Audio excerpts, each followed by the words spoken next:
బొప్పాయి పండంటే చాలామంది ఇష్టపడతారు. ఇందులో ఎక్కువగా వైటమిన్ సి, పొటాషియం వంటి పోషకాలు పుష్కలంగా ఉంటాయి. ఇవి మన ఆరోగ్యానికి ఎంతో మేలు చేస్తాయి. ఈ పండులో బైపాన్ ఎంజైమ్ ఉంటుంది. దీనివల్ల అజీర్ణ సమస్యలు, ఉబకాయం వంటి సమస్యలు దూరమవుతాయి.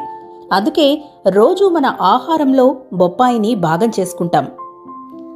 సాధారణంగా బొప్పాయి పండు సన్నగా, గుండ్రంగా ఉంటుంది, లేదంటే కోడిగుడ్డు ఆకారంలో ఉంటుంది.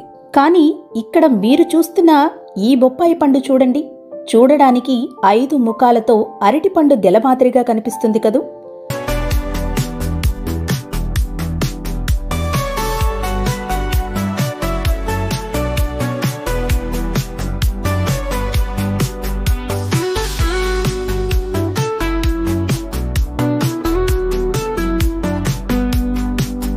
కాకినాడ గ్రామీణ మండలం రేపూరు గ్రామంకు చెందిన మాగపు సూరిబాబు ఇంటి పెరట్లోని బొప్పాయి చెట్టుకు ఇది కాసింది.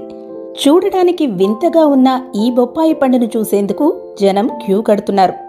వృక్షశాస్త్రం అధ్యాపకురాలు శారా పాలవర్తి దృష్టికి తీసుకువెళ్లగా, జన్యుపరమైన మార్పుల వల్ల అప్పుడప్పుడు బొప్పాయి పండ్లు ఈ విధంగా కాస్తుంటాయని ఆమె తెలిపారు.